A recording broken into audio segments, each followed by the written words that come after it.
Bona tarda, benvingudes i benvinguts a la sessió temàtica FaceCode, com a eina per a la gestió de competències i habilitats interpersonals, organitzada pel Grup de Treball de Psicologia Econòmica de la secció de Psicologia de les Organitzacions i del Treball del COP. Abans de començar us informem que l'activitat tindrà una durada de 2 hores, amb una primera part de ponència i un espai final destinat al torn de preguntes. La sessió serà impartida per la Cristina Gavarre i moderada pel Ricard Cayuela. En Ricard Cayuela és psicòleg i general sanitari i psicòleg de les organitzacions, amb estudis humanístics i itinerari econòmic. És director d'Estafan Nexa i referent del COP Aliança per a la segona oportunitat.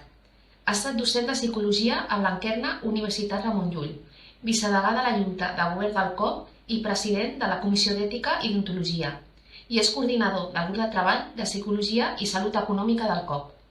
Us informem que la sessió d'avui sí serà gravada, excepte el torn de preguntes, i que l'organitzador prohibeix expressament el registre audiovisual i la posterior difusió o exhibició de l'imatge. Així doncs, iniciem la sessió d'avui. Ricard, et cedim la paraula. Moltes gràcies. Gracias a tú. Bien, buenas tardes a todos y a todas, tanto a los de aquí como a los de allí. Vais a permitirme que haga un previo, sobre todo porque estoy especialmente satisfecho de los de aquí, en el sentido de que, no sé si sabéis, que desde la pandemia todo el tema del online ha tenido una revolución tremenda. Entonces aquí hay unas 18 personas, cosa pues que es muy de agradecer, porque siempre es mucho mejor que los ponentes tengan en directo a las personas que estáis interesadas por lo que va a presentar. Bien, yo aparte de presentar dentro de un momento a Cristina y de moderar después el turno de la parte de preguntas, me voy a permitir hacer un pequeño preámbulo que conecta bastante con el tema. Bien, el hecho de que nosotros queremos saber cómo somos, qué pensamos, qué intenciones tenemos, siempre ha sido una expectativa de cualquier interlocutor, pero especialmente los que trabajamos con el ser humano, tanto psicólogos como otros psicólogos, como no psicólogos que trabajan también con el ser humano, sabemos que en la ciencia existen indicadores que permiten diferenciar a un humano del otro, como el ADN, como las huellas dactilares, como el iris y como el rostro. Pues al igual que las huellas, como sabéis, existen tantos rostros diferentes como seres humanos. Todos conocéis el sistema de control chino, que todos, aunque ya sabemos que el objetivo es opuesto al terapéutico, que no solo identifica al individuo por su rostro, sino incluso por su forma de caminar. Es decir, estamos invadidos por la ciencia y por la tecnología y a lo mejor mañana nos encontramos que nuestro hijo aparece en la pantalla del móvil y resulta que nos pide dinero, pero no es nuestro hijo. Supongo que también conocéis el sistema de la inteligencia artificial que se está poniendo tan en boca de todos.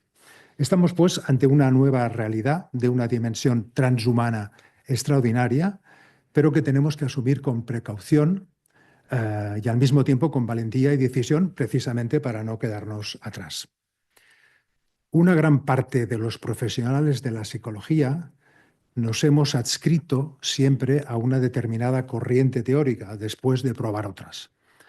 No obstante, hoy en día, ante las diferentes demandas que recibimos de nuestros pacientes, clientes o usuarios, estemos en investigación, estemos en diagnóstico o estemos en psicoterapia, el disponer de diferentes recursos contrastados, ya sea como eje central o complementario, estaría pasando a ser un indicador más de calidad y de éxito en nuestro trabajo. Una de las propuestas metodológicas que en su momento me llamó a mí la atención, como a muchos, creo que por lo menos a los más veteranos, fue la de Luis Corman, estoy hablando de 1930, y su morfología facial. una línea de trabajo que en su momento fue relativizada e incluso prácticamente desaparecida por considerarse precisamente una disciplina sin aval científico. Aprovecho para mencionar aquí un símil que tiene que ver con lo que vamos o con lo que Cristina va a hablar a continuación. El primer libro que me atañe a mí personalmente sobre psicología económica se escribió por Gabriel Tarde en 1902. En aquel momento, los economistas de turno rechazaron a Gabriel y a su libro de psicología económica, bien porque quizá carecía de suficiente aval científico, bueno, y sobre todo también porque era un psicólogo. ¿Y qué viene a hacer un psicólogo aquí con economistas, ¿no? Entonces, en cualquier caso, al cabo de pues, unos 50 o 70 años, apareció un psicólogo empírico llamado Daniel Kahneman, que en este caso fue nombrado Premio Nobel de Economía. Claro, que un psicólogo sea nombrado Premio Nobel de Economía, el caso es que esta disciplina se ha revitalizado para los que queráis saber algún día algo de ellas. Bien, basándonos en la meteórica evolución técnico-científica que estamos viviendo, la sección a la que pertenezco de Psicología de las Organizaciones, SPOT, nos ha parecido de gran interés el recuperar lo que en su momento fue la psicomorfología facial de Corman para presentarla con mucho gusto casi 100 años después desde una base empírica de la que antes carecía. La vamos a presentar, la va a presentar Cristina, como la neurociencia del rostro. Licenciada en Psicología y nacida en Barcelona, Cristina Gavarre Armengol se ha especializado, pues, como investigadora en neurociencia facial. Desde esta actividad ha creado FaceCode, adaptación empírica de la antigua morfopsicología, que nos describirá ahora mismo. Ella ejerce actualmente en Panamá, dando formación a distancia y presencial en viajes como este, en España. Atiende también a su consulta e interviene en el ámbito de las organizaciones y ámbito clínico. Su objetivo, hoy aquí, es dar a conocer esta metodología y ponerla a disposición de los colegas. Repito, ya sea como trabajo principal o complementario. Os dejo pues con ella, esperando que su exposición nos sea a todos productiva y sobre todo ya os avanzo ahora que vayáis pensando a medida que ella hable y os pregunte cosas, que creo que os va a preguntar cosas, ir preparando vuestras preguntas y reflexiones porque después de unos 45 minutos largos dispondremos de un amplio espacio temporal para ello. Cristina. Muchas gracias, Ricard. Yo me voy a levantar porque soy un poco inquieta y me gusta acercarme a todos. Me voy a mantener en este espacio de aquí que me han dicho que no me puedo salir para que me grabe la cámara. Bien, pues me dedico así, en plan simple, a leer rostros. Sí, esa sería una definición sencilla. Y cuando le digo, pues la típica pregunta, ¿no? Que estás tomando algo y te dicen, ¿y tú de qué te dedicas? Digo, pues yo leo rostros. La típica respuesta, o muchas veces me pasa que, a ver, que me encuentro con esto. La gente se tapa la cara, ¿no? Me imagino que piensan que puedo saber lo que están pensando. Gracias a Dios no tengo ese superpoder. No me gustaría tenerlo porque sería demasiado. Pero sí que me deja un poco como pensando, qué es lo que piensan que es esto de face code o morfopsicología?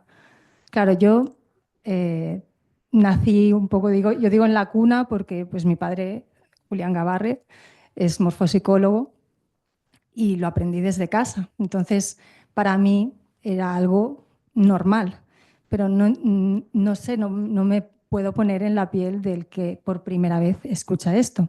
Aquí veo algunas personas, algunos sois alumnos, exalumnos, algunas personas han probado en consulta, pero no sé, de los que estáis aquí, y también de los que están en casa, que pueden escribirlo en el chat, me gustaría preguntaros qué es lo que vosotros pensáis cuando decís alguien puede leer el rostro, qué os viene a la cabeza o qué os vino la primera vez que escuchasteis esto. No sé si alguien quiere intervenir. ¿No? ¿Nadie? Estamos todavía calentando aquí. Sí.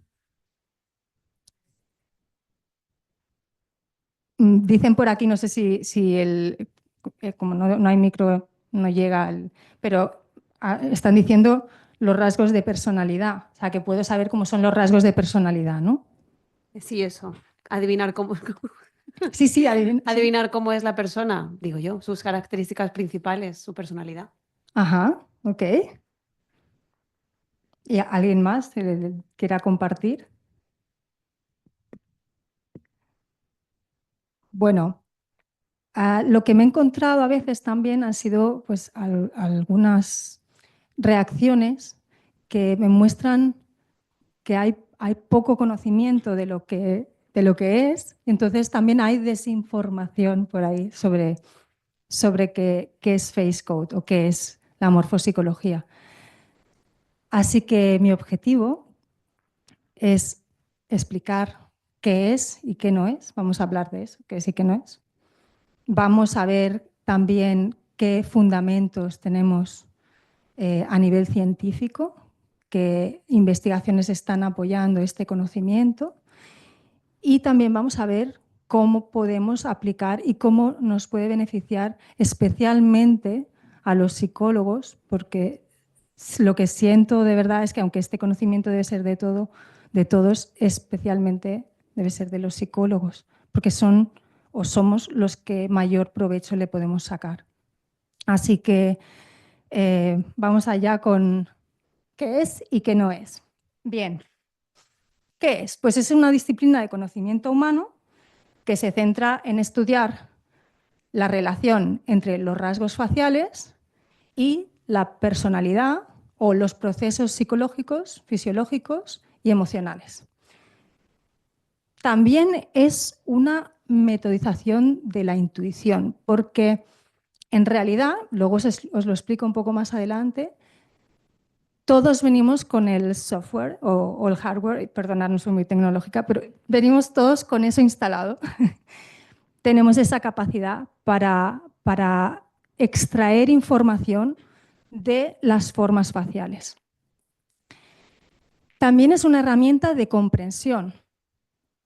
Nos permite comprender cuáles son nuestras necesidades, nuestros intereses, nuestras motivaciones, cuál es nuestra forma de expresar amor, de relacionarnos, cómo nos situamos ante una situación, si nos ponemos como líderes y arrastramos al grupo o somos más bien de dejarnos llevar. Nos da una información muy profunda sobre cada individualidad. Y como os decía, pues es este estudio de la función psicológica, emocional y fisiológica a través de esta codificación facial que se inscribe en las formas. ¿Qué no es? Ahí se quedó bloqueado. Un momentito. Problemas técnicos. Vamos a ver. ¿No? A ver, no pasa nada. Entramos en la siguiente. A ver.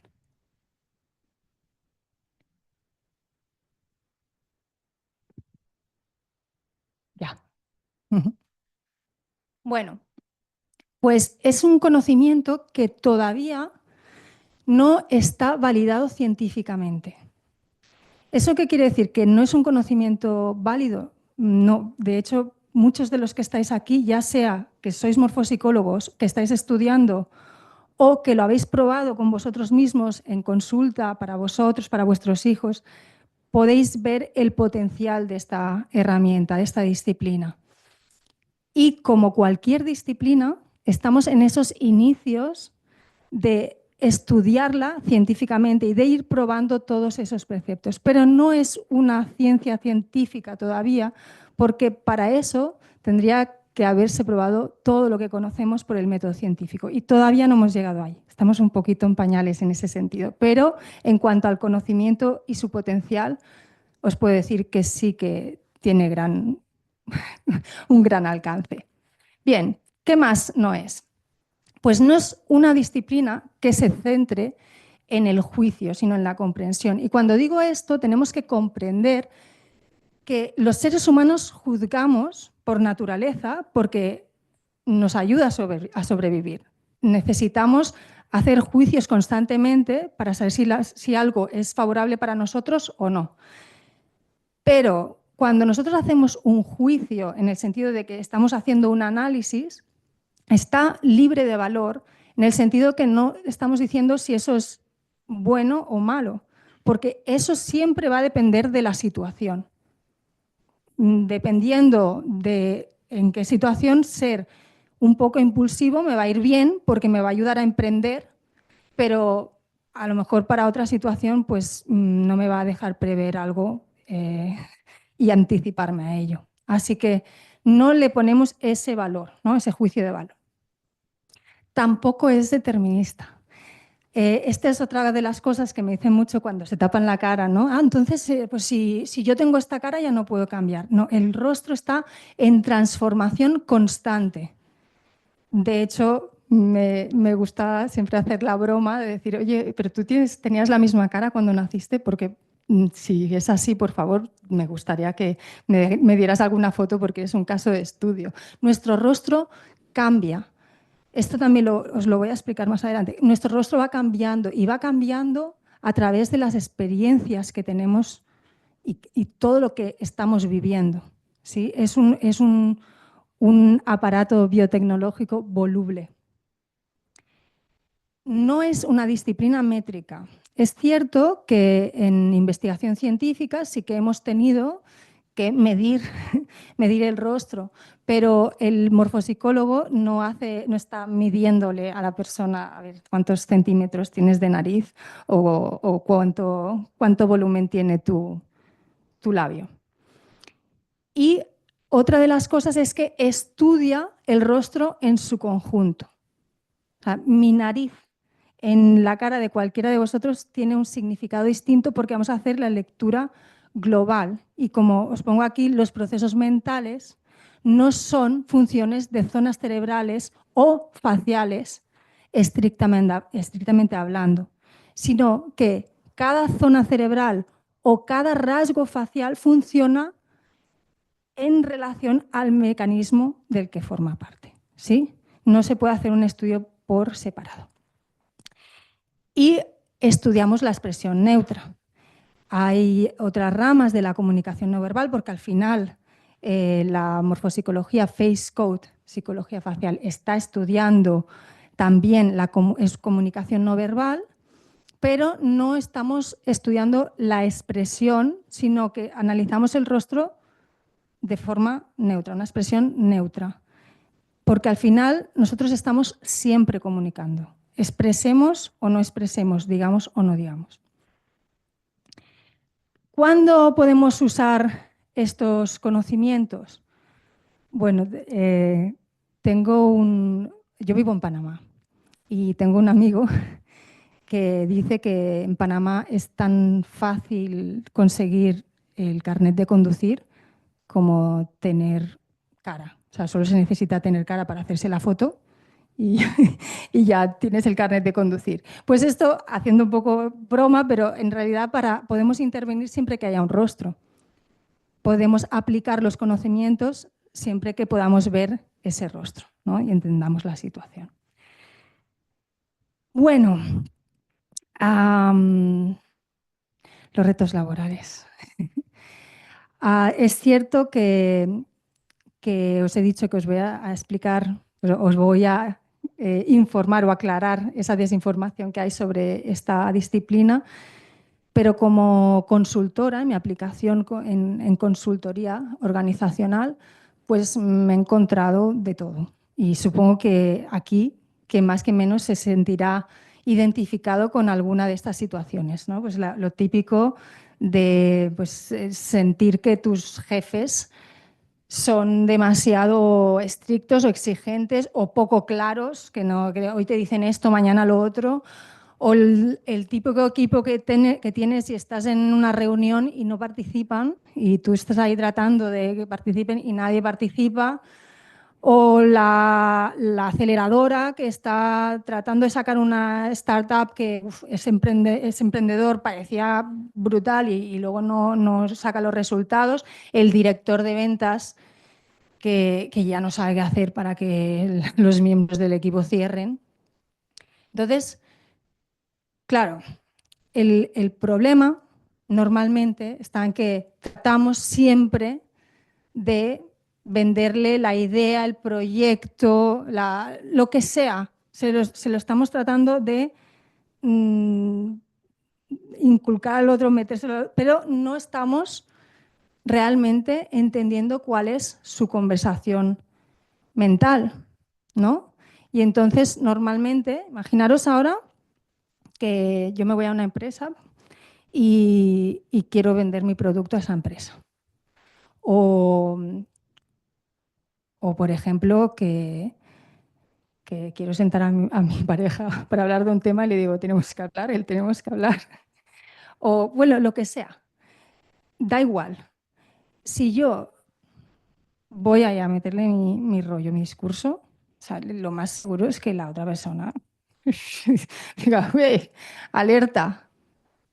Porque al final nosotros siempre estamos tratando de cubrirnos nuestras espaldas. Si yo no comprendo que esta persona a la que le estoy tratando de vender esto tiene miedo de que a lo mejor la decisión no sea la idónea y se cargue la bronca de sus superiores, o que mi pareja sienta que va a perder autonomía. Si no me pongo en la conversación mental del otro, en lo que está pensando el otro, cómo lo está viviendo el otro, lo más probable es que me encuentre con barreras.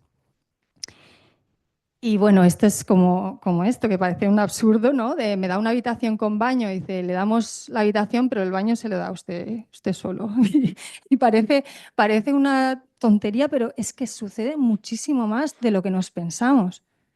Porque en realidad nosotros pensamos que el otro piensa igual que nosotros. Y eso no es así. Por ejemplo, si yo os digo ahora a vosotros, pensar en un gato. Los de casa también, ¿eh? Pensar en un gato. Entonces, ahora os digo, por ejemplo, ¿me quieres decir cómo es el gato que has pensado? Negro. Ah, vale. Es un gato negro. A estatura media. Bueno, unos... Sí. ¿Largo? A pelo cortito, así sedoso. Muchas gracias. Y venga, ¿cómo es el gato Pues en el que has había pensado? pensado un gato negro también. ¿También o sea que- negro? Muy bien. Sí, sí. No. ¿Qué más? Es que lo he descrito bastante. El mismo. Sí, la el verdad. mismo. O Y- sea, fantástico. que era así. O sea, Vale, vale. ¿Alguien no ha pensado en un gato negro? ¿Hay alguien que no? ¿Nadie ha pensado en un gato de otro color? ¿Todo es negro? ¿En serio? Ah, blanco, por ahí hay blanco. A ver, espera, pasamos el micro por allí. Cualquiera que haya dicho blanco. A ver, blanco, blanco. He pensado en un gato blanco, Sí. muy peludito, Sí. grande y gustoso. Y gustoso. Y, La y- cara chata, cara chata. ¿Tiene bigotes largos, cortos? blancos, no sé. Blancos. No se ven. Vale, son no todo se ven blanco. muchos. Muy largos no deben ser, que no se ven. Vale. ¿Qué más? ¿Qué más? Sí. Bueno, yo he pensado en un gato de coche. Mira, eres la segunda persona en todo el tiempo que llevo preguntando esto, es la segunda persona que Sí, he me visto el dice, gato del coche. muy bien, fantástico.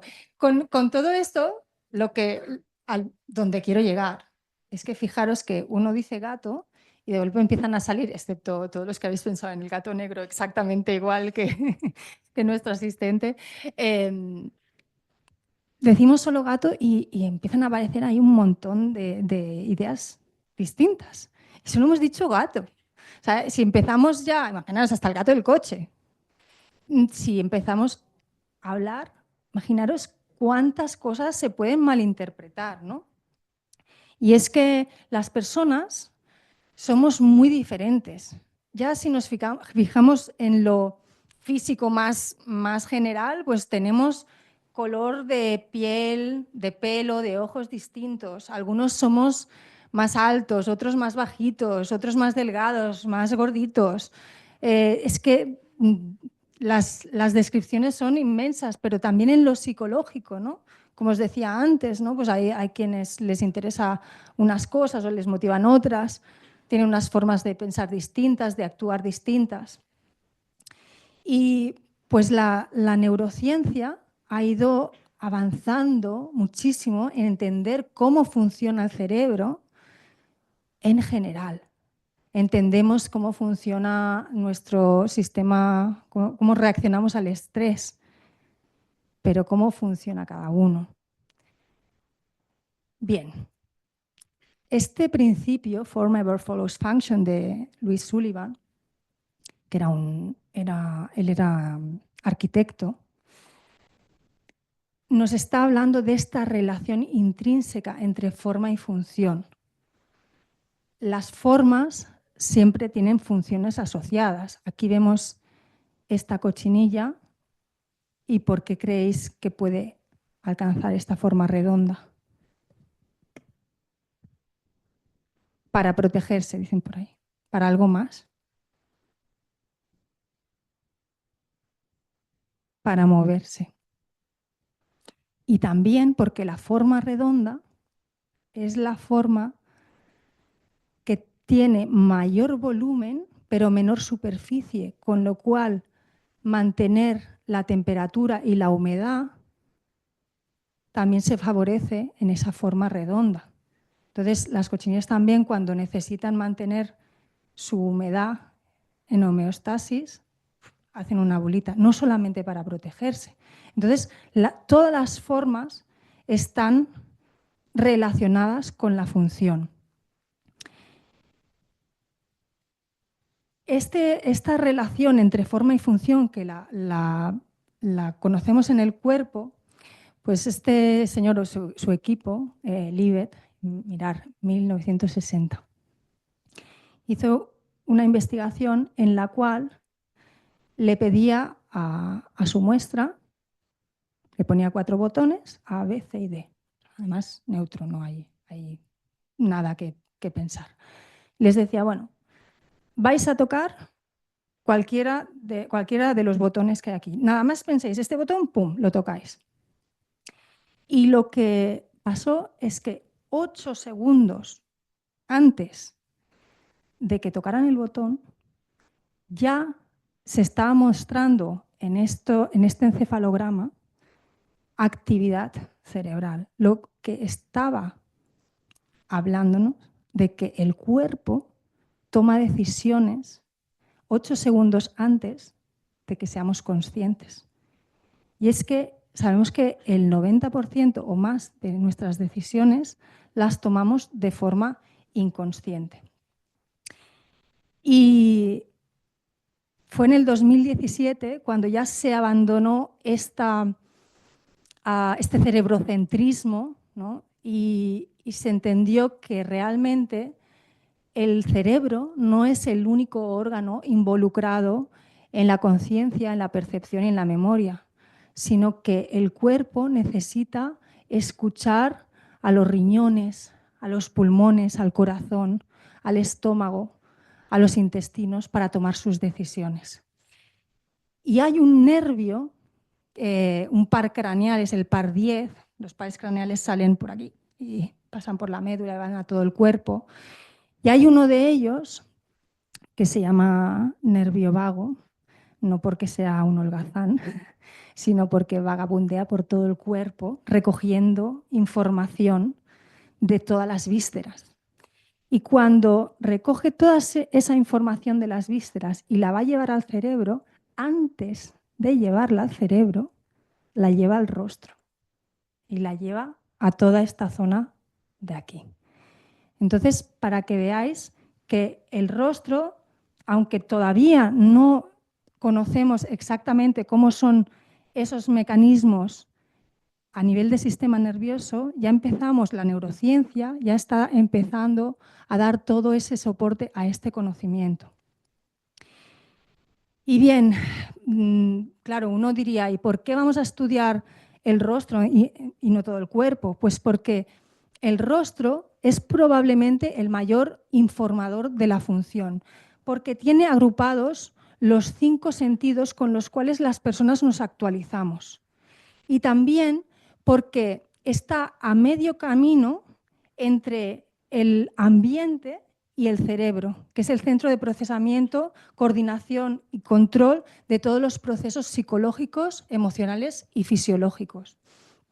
También es una información que no pasa por la médula espinal. Todo lo que percibimos a través del rostro no va procesado por la médula espinal. Y además recibimos la información del cuerpo primeramente en el rostro, ¿sí?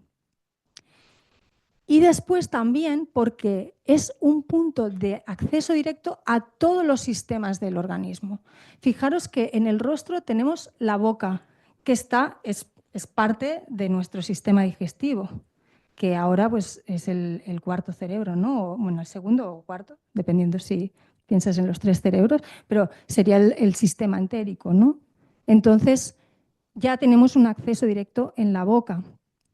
Después tenemos los ojos, que los ojos son cerebro, o sea, los ojos son parte del cerebro. También a través de nuestra nariz tenemos acceso a la respiración y también al sistema cardiovascular, porque la respiración, el sistema cardiovascular sin respiración no va. Pero igual tenemos toda esa capilarización.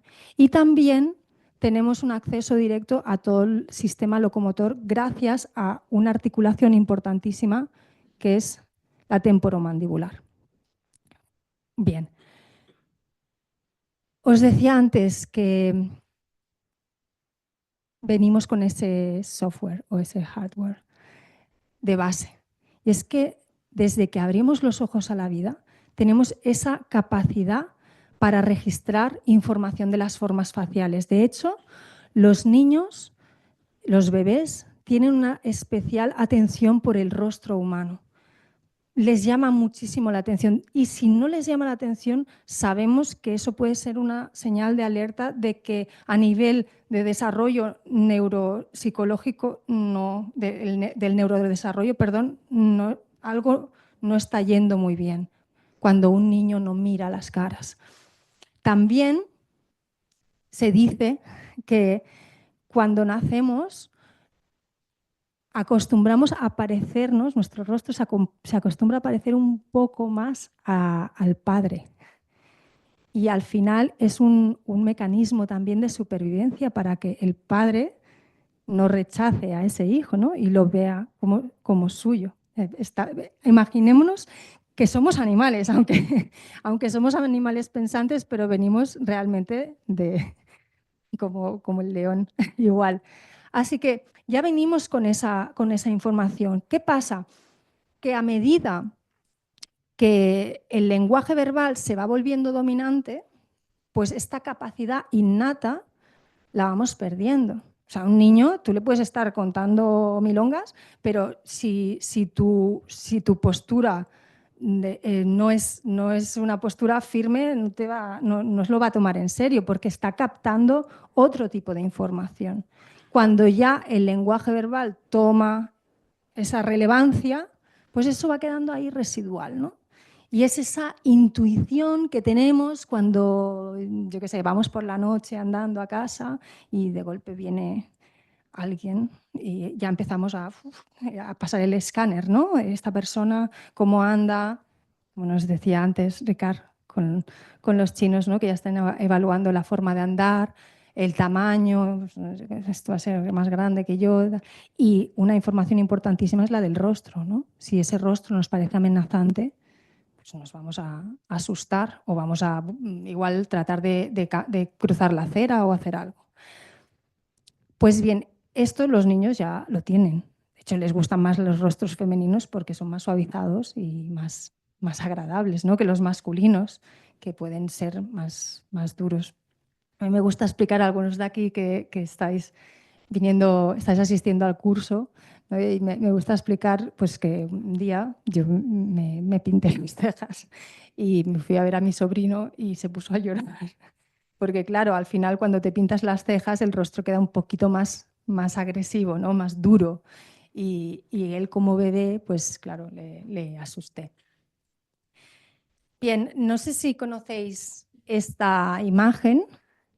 Esta imagen, que le llamamos el homúnculo, es una representación de lo que vemos en la corteza somatosensorial, que estaría así, como si nos ponemos aquí una bandana o una diadema, pues aquí estaría la corteza entre las orejas, somatosensorial. Aquí tenemos la representación vemos un hemisferio, obviamente están los dos hemisferios, ¿no? Y esta corteza lo que nos está representando, o digamos que a mayor representación de una zona es mayor su importancia para la supervivencia. Fijaros que el rostro ocupa una tercera parte de esta corteza. Y fijaros que si nos vamos a ver dónde estaría el segundo cerebro, ocupa muchísimo menos, ¿eh? Y ahora sabemos de la gran importancia de nuestro sistema entérico en un montón de aspectos de nuestra personalidad y también en muchos trastornos psicológicos, como podría ser la depresión, ¿no? Así que aquí ya vemos que realmente hay una representación bastante interesante del rostro, de la cara. Bien, a ver, vamos a volver a las clases de la escuela, ¿no? Cuando hablábamos del cigoto, o sea, la célula se fecunda, el óvulo se fecunda, entonces empieza la subdivisión, el cigoto, la mórula, tal. Y entonces llega un momento que se forman 3 capas embrionarias, ¿no? Y aquí tenemos el notocordio, el ectodermo, que lo que hace es que se invagina, o sea, se cierra para formar el tubo neural.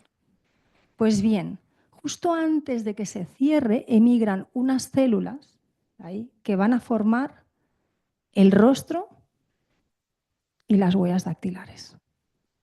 Es decir, rostro, huellas dactilares y cerebro vienen de la misma capa embrionaria. Desde ahí ya tenemos esa relación.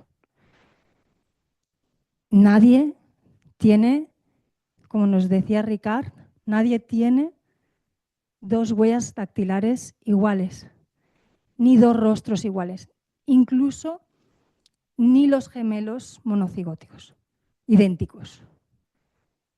Tienen huellas distintas y el rostro también es distinto. Y si os fijáis, cuando nacen son más parecidos y a medida que pasa el tiempo, sus rostros se van haciendo más distintos. De ahí que os decía, el rostro evoluciona y evoluciona gracias a las experiencias que vivimos, ¿sí? Bien, esta imagen es de un estudio en el cual estudiaron la cara, las expresiones faciales de un feto. Lo que miraban era si parpadeaba, si bostezaba, si succionaba, si movía la boca, si sacaba la lengua fuera, si fruncía el ceño y si bostezaba. Ay, sí, lo he puesto 2 veces, bostezar. Bueno, bien, si bostezaba 2 veces. Bien, pues lo que observaron fue que el hecho de que no gesticularan era una señal de trastornos del neurodesarrollo cuando ya habían nacido. O sea, luego vieron que a posteriori pues estos niños empezaban con trastornos del neurodesarrollo. Y se dieron cuenta de que la cara fetal era ya un indicativo importantísimo de la función psicológica. El enfoque tradicional estudió aquellos trastornos o síndromes en los cuales la cara y la conducta o la función psicológica estaban afectadas. Aquí tenemos quizá el caso que todos podemos reconocer más a la izquierda de vuestra imagen, que es el síndrome de Down, con unas características faciales que todos reconocemos. Después tenemos el trastorno en el medio de Williams, ¿no? Con unas características faciales y unas características de, digamos, personalidad muy afines a lo que nosotros veríamos desde FaceCode. Y luego tenemos otro caso, no le podemos ver los ojos o la frente bien, pero es un caso del síndrome de Prader-Willi, que también tiene una morfología específica, igualmente que unas funciones psicológicas distintivas. Después también se ha hecho mucho estudio de percepción facial, es decir, donde se le pone a gente caras de rostros, a muestras, caras de rostros y tienen que decir lo que perciben dentro de unos ítems o unas variables. Este caso en específico, estos jueces visuales lo que estaban era percibir el cociente intelectual, la salud mental y física y la mortalidad.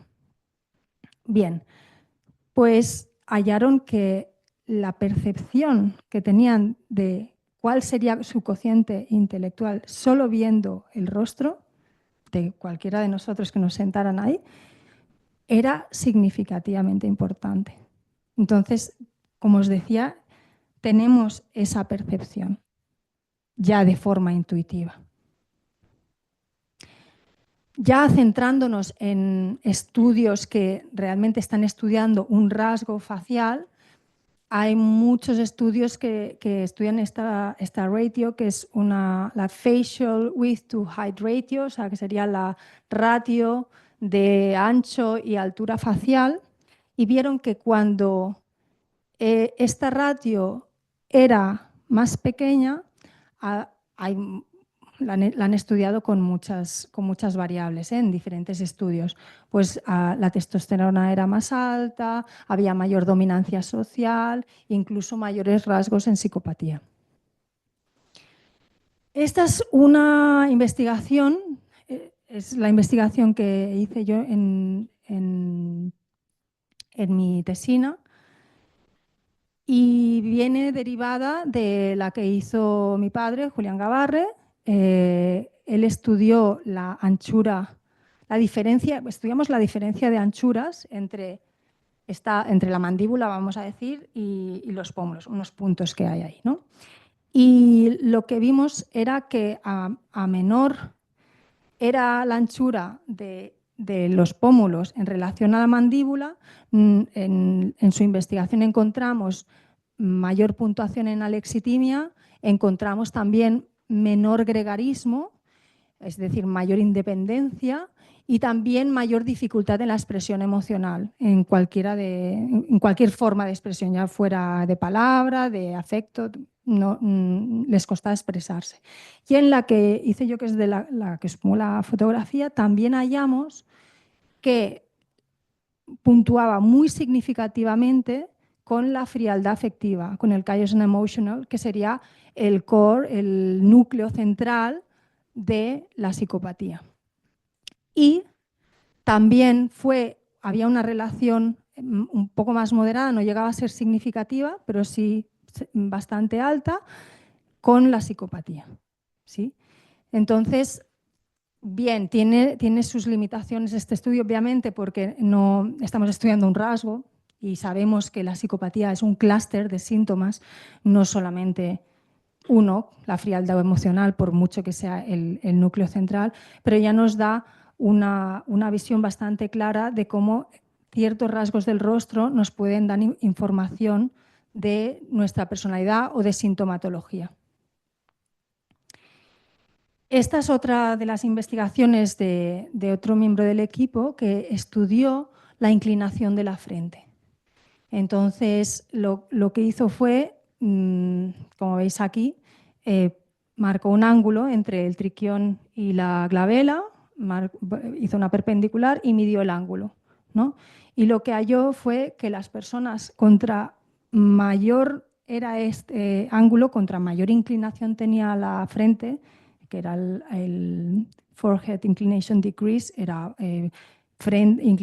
grados de inclinación de la frente, contra más grados había, mayor impulsividad, mayor necesidad de búsqueda de sensaciones, se aburrían muchísimo más rápido. Entonces, ahí también estamos encontrando otra relación con otros rasgos de personalidad. Y esta es quizá una de las investigaciones más, que nos pueden dar un apoyo más importante a este conocimiento que está creciendo, ¿no? Es una investigación del Instituto Carreras, yo diría el investigador, por lo menos ha participado el investigador más importante de nuestro país. Y lo que hicieron fue, hicieron un estudio multiómico. Un estudio multiómico es un estudio que abarca diferentes ciencias ómicas, pues por ejemplo la genómica, la epigenómica, la proteinómica, todas las ómicas.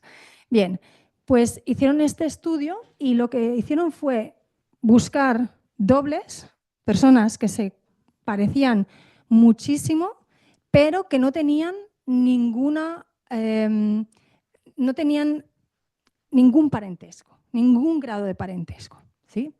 Entonces lo que hicieron es con distintos softwares, me parece que utilizaron 3 o 4, estudiaron ese grado de parecido y luego les hicieron todas estas pruebas metabólicas, de proteínas, de genoma, de comportamiento, y lo que vieron era que contra más se parecían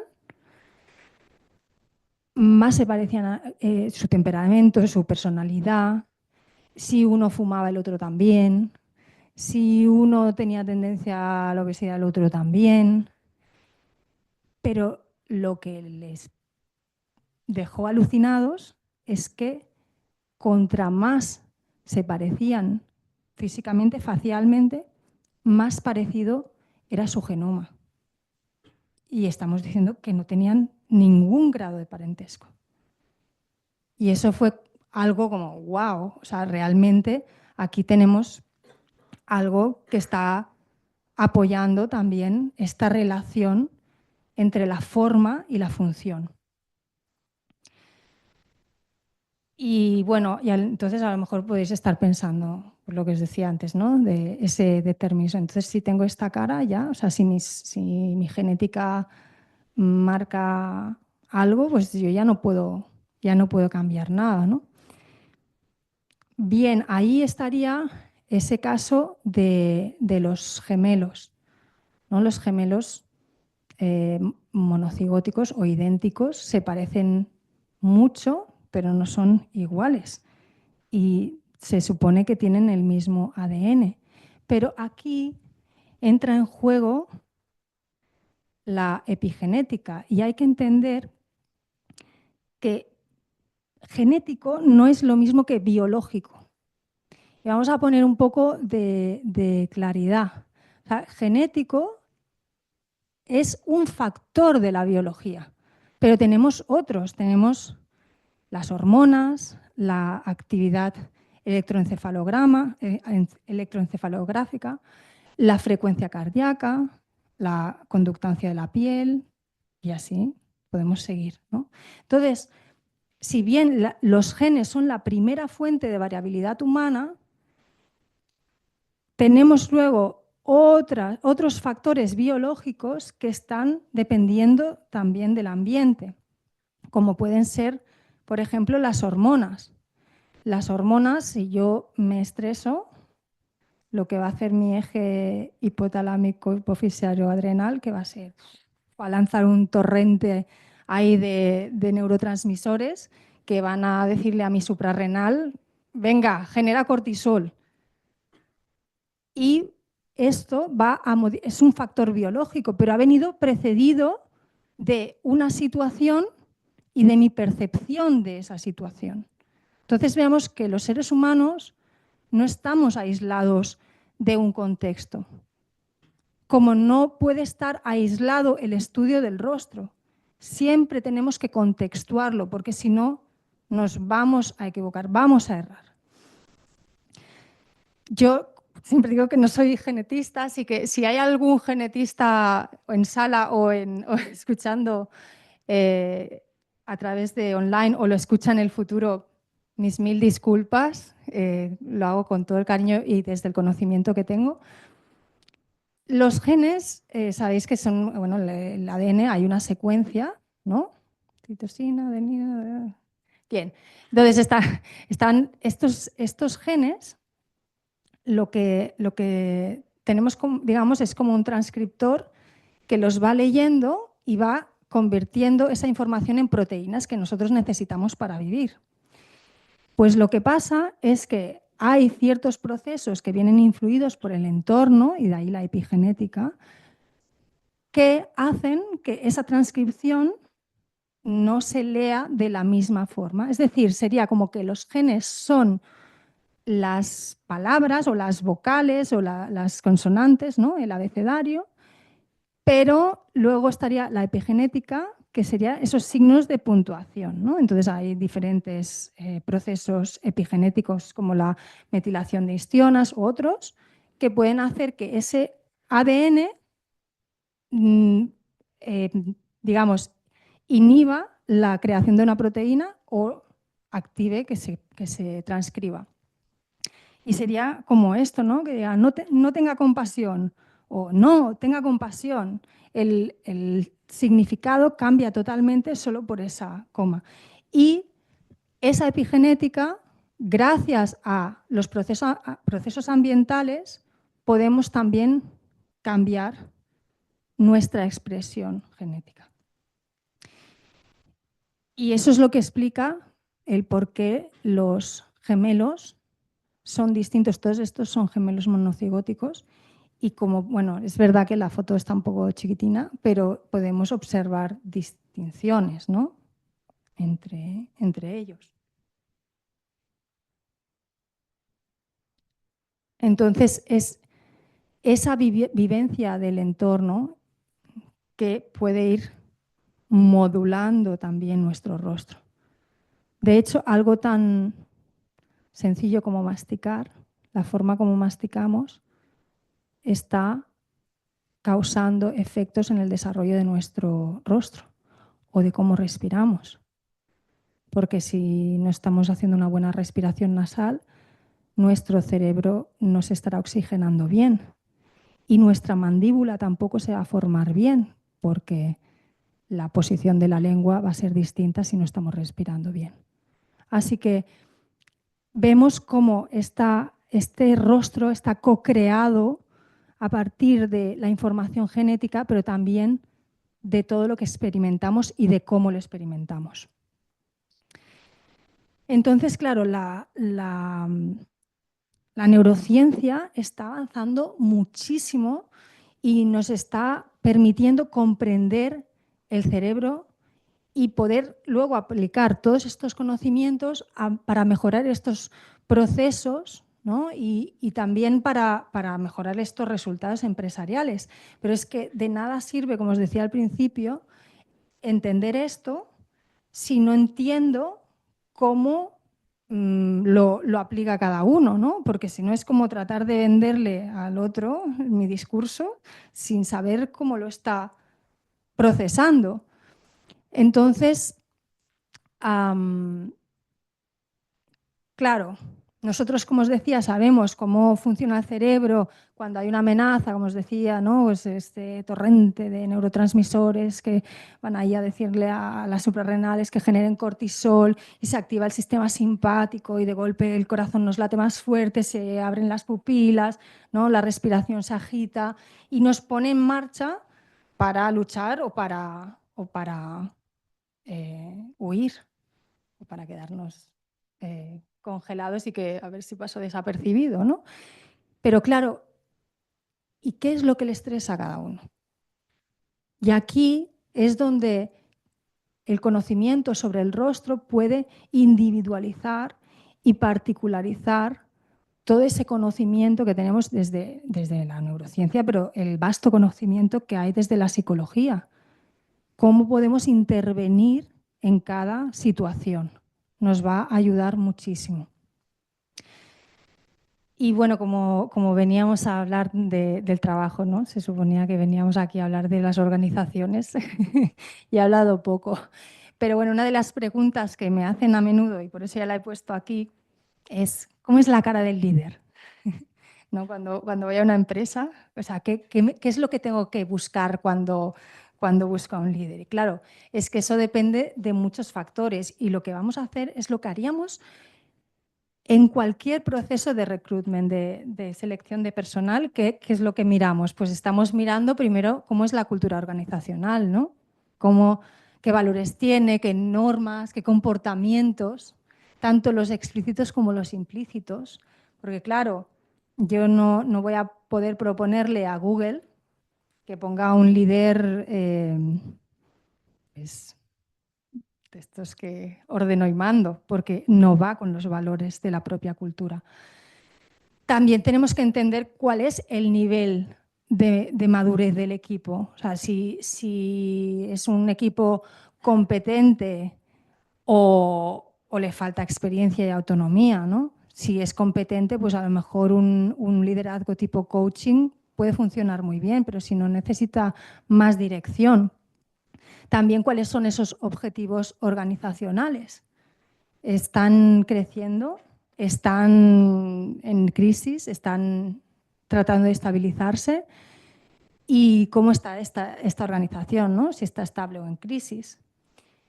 También si hay diversidad cultural, generacional, de estilos de trabajo, porque no voy a proponer a un líder, o sea, si hay mucha diversidad, necesito tener un líder inclusivo, ¿no? Entonces, un liderazgo de ese tipo.